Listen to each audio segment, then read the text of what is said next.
Oke, kita jelajahi. Ada banyak sekali serat. Tak pilih beberapa, dan dari serat itu pun tak potong-potong. Ada yang tak ambil puisinya, ada yang tak ambil ajaran utamanya. Yang ini silahkan dicari bagi yang berminat. Syukur bisa jadi skripsi atau jadi tesis. Serat Pamoring Kawula Gusti. Pamoring Kawula Gusti itu kualitas hubungan antara Tuhan dengan hamba. Untuk mencapai kualitas yang bagus, tadi saya bilang laku. Urutannya laku ada 7 itu. Kalau diserat Pamoring Kawula Gusti.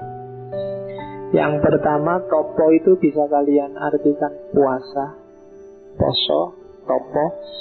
Yang pertama topo jasmani, yang kedua topo budi, yang ketiga topo hawa nafsu, hawa nafsu bahasa Jawa nih. Yang keempat topo rasa sejati, yang kelima topo sukmo, yang keenam topo cahyo, dan yang ketujuh topo urip. Lakukan 7 topo ini untuk menemukan hakikat. Begitu kamu ketemu hakikat, pasti akan mengalami ma'rifat. Topo jasmani jelas, mengurangi makan, mengurangi minum. Nggak usah takut kurus, nggak apa-apa. Ya, kurangi bukan tinggal loh ya, dikurangi. Karena selama ini kita sibuk makan, minum, dan tidur. Jasmaninya nggak pernah istirahat, nggak pernah puasa. 1 bulan disuruh puasa itu pun terpaksa kan. Kalau bisa sebaiknya enggak kan gitu. Tapi topolah jasmanimu.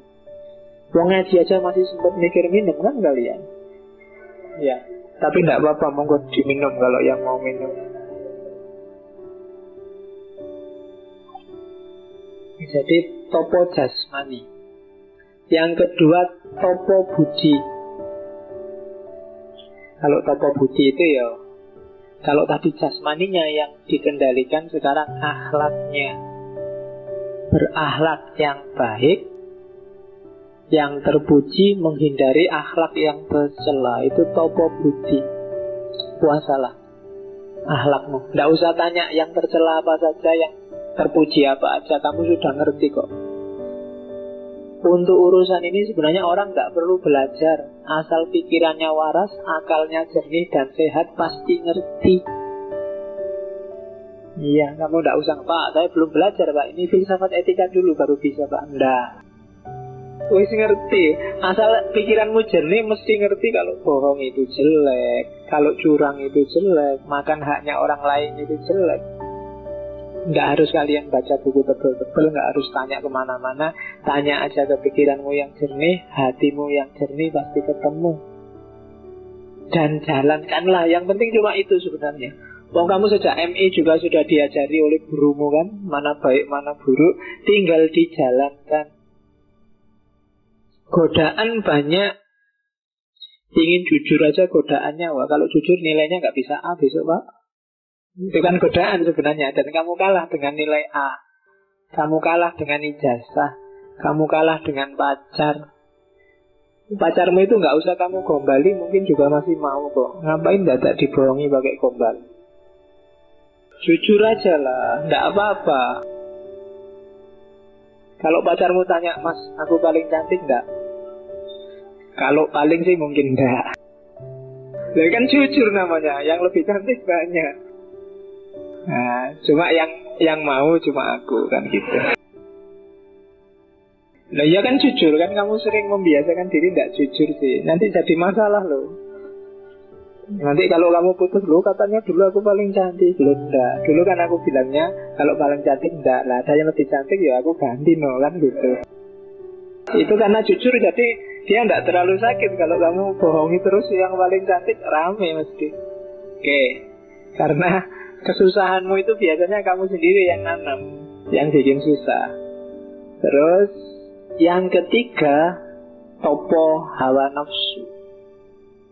Ini pengaruh sufisme Ghazalian sangat tampak, bahwa orang harus mengendalikan 4 jenis nafsu. Aluamah, ya kalau bahasa Arabnya lawamah, amarah, sufiyah, dan mutmainnah. 4-4-nya harus dikendalikan, jangan bablas. Dikendalikan itu bukan berarti dimatikan loh ya. Aluamah itu kalau di Ronggowarsito simbolnya perut, pusatnya ada di perut. Hubungannya sama makan, minum, tidur, dan yang sejenis itu. Kalian tetap harus makan, minum, tidur, tapi jangan bablas. Harus ngerti batas. Jadi aluamah ya, karena nggak ada ini kamu nggak bisa hidup dong. Tetap makan, tetap minum, tapi harus ngerti batasnya. Syukur-syukur sebelum batas sudah berhenti. Nabi bilang berhenti sebelum kenyang, bukan berhenti sebelum kekenyangan. Ya, kalau ada tanda-tanda wah sebentar lagi kenyang ini, berhentilah. Nggak usah tanya alasannya apa, nanti hikmahnya banyak kalau Nabi yang ngomong. Yang kedua amarah. Amarah itu kalau di Ronggowarsito simbolnya telinga. Marah, angkara murka. Orang harus punya nafsu ini biar ada semangat, gairah, tapi jangan bablas. Kamu harus punya api dalam dirimu.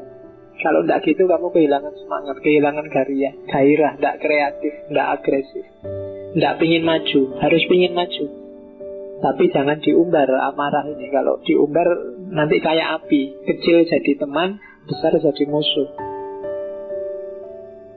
Jadi kendalikan amarahmu.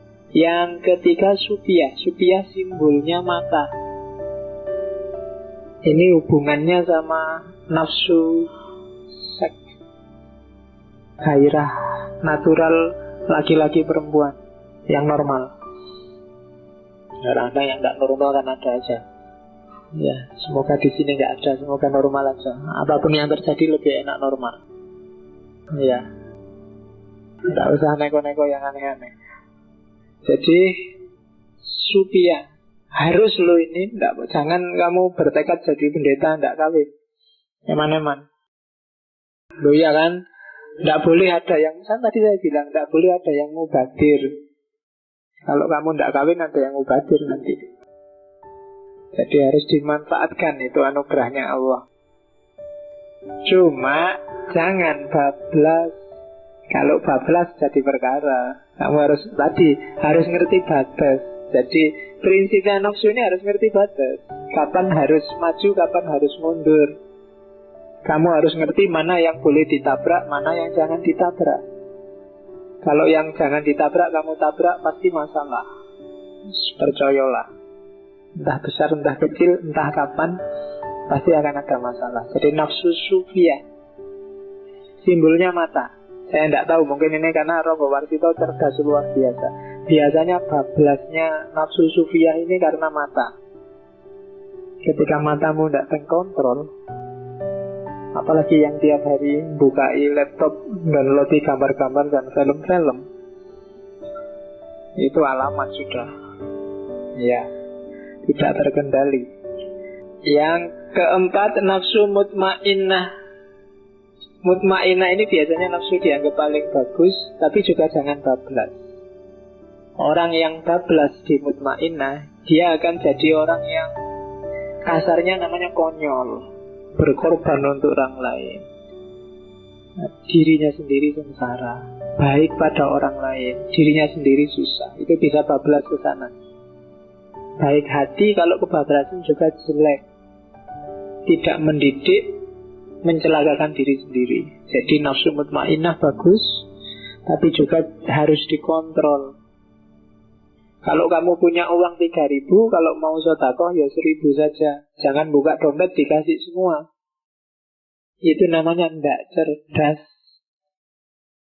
Ya kan? Bablas itu namanya sudah. Ya sedekah ya sesuai kemampuan. Zakat aja cuma 2,5%-nya kok malah sedekah dikasih semua. Itu namanya tidak cerdas. Biasanya terus kamu jawab, loh nanti kan balasannya 10 kali lipat. Lah, kamu mau sodako apa dagang? Lah iya kan? Loh ya kalau kamu dagang mikir balasannya berapa kali lipat. Kalau mau sodako ya nggak usah mikir balasan dong, harus ikhlas. Sebenarnya ini sangat sederhana, cuma kadang-kadang kamu kok ya masih ketipu. Jadi ya normal-normal aja lah, jangan konyol kalau bahasa ini. Sodako ya sodako, bantu orang ya bantu orang. Kalau ada orang nggak punya rumah, bantulah. Jangan rumahmu dikasihkan, akhirnya kamu yang nggak punya rumah. Jadi itu problem. Jadi itu namanya poso hawa nafsu.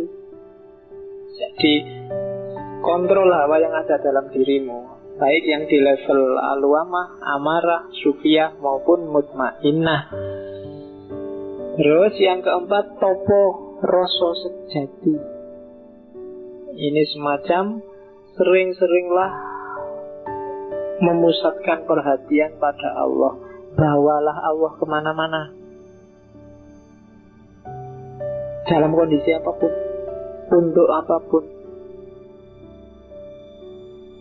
Ngaji gini bawalah Allah, ke warung juga bawalah Allah. Perhatianmu harus selalu ada pada dia.